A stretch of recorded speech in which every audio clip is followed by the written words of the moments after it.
Hello everyone, मेरे YouTube channel में आप सभी का स्वागत है। मैं आज आप लोगों के लिए हरितालिका तीज व्रत से संबंधित पूरी जानकारी लेके आई हूँ कि यह व्रत कैसे करें और कब होता है और किस दिन है और इसमें कौन कौन सी सामग्री लगती है। तो यह जो व्रत है ना दोस्तों, यह है 26 अगस्त 2025 को, जो कि मंगलवार के दिन पड़ रहा है।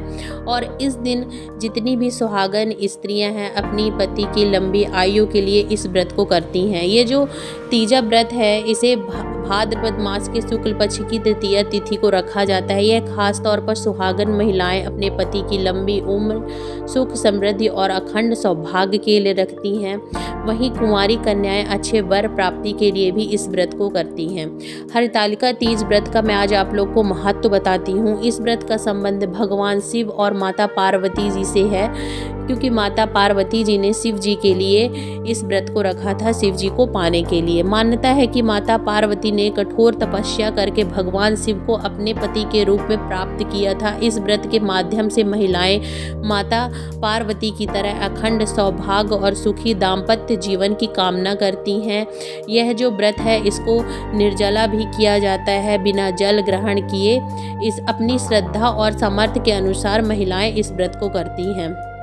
और इस व्रत में मैं आपको पूजा की सामग्री बताती हूँ, जैसे कि जो नवविवाहित दाम्पत्य हैं जिनको इस व्रत के बारे में नहीं पता है कि कौन कौन सी सामग्री लगती है, तो मैं आज आप लोगों को इसकी सामग्री बताती हूँ।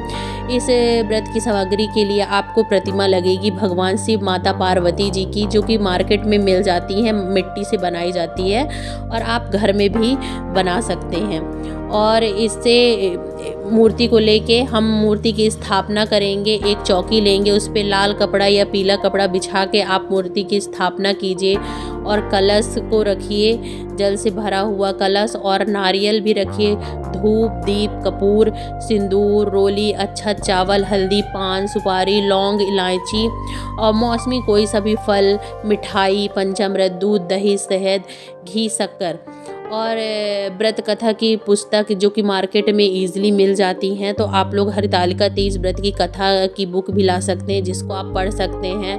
और फूल, माला, बेल पत्र, दूर्वा भी चढ़ाया जाता है। श्रृंगार की सामग्री आप रख लीजिए, जैसे कि चूड़ी, बिंदी, कंघी, काजल, महावर, साड़ी या कपड़े माता पार्वती को अर्पित करने के लिए। पान, नारियल का भोग।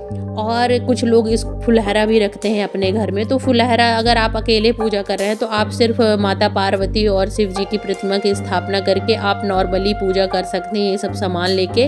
और अगर बहुत सारी जहाँ पे औरतें रहती हैं तो वहाँ पे फुलहरा भी रखा जाता है। तो अब चलिए पूजा की मैं विधि बताती हूँ। सुबह स्नान करके आप स्वच्छ कपड़े धारण कर लीजिए। पूजा स्नान पर चौकी रखकर उस पर लाल पीला कपड़ा बिछाएं। भगवान शिव, माता पार्वती और गणेश जी की स्थापना करें। कलश स्थापित करें। सभी देवताओं का आवाहन करें।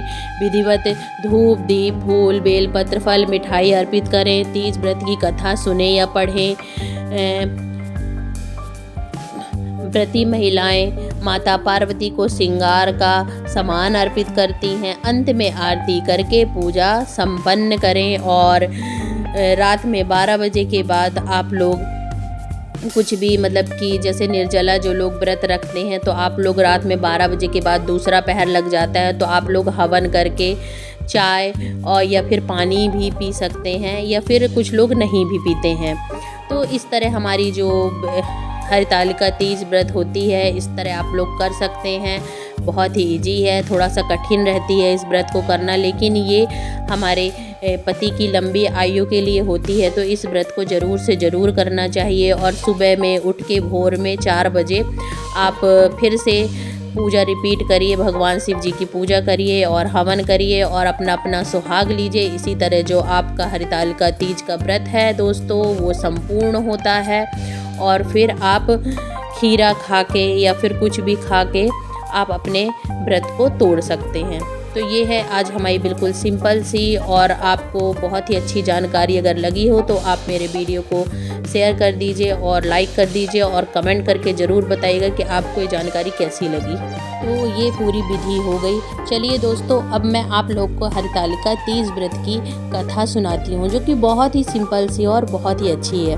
तो चलिए हम शुरू करते हैं कथा। प्राचीन समय में हिमालय की पुत्री पार्वती जी भगवान शिव जी को अपने पति के रूप में पाना चाहती थीं। इसके लिए उन्होंने कठोर तपस्या की। कहा जाता है कि जब माता पार्वती ने अपने मन की इच्छा अपने पिता हिमालय को बताई तो उनकी बात से सहमत नहीं हुए और उनका विवाह भगवान विष्णु जी से करने का निश्चय कर लिए। पार्वती जी ने यह सुना तो वे बहुत दुखी हुई। उसी रात उनकी सखियां उन्हें पिता के घर से छिपाकर एक गुफा में ले गई। वहां उन्होंने बिना जल और भोजन के कठोर व्रत रखकर भगवान शिव की कठोर तपस्या शुरू की।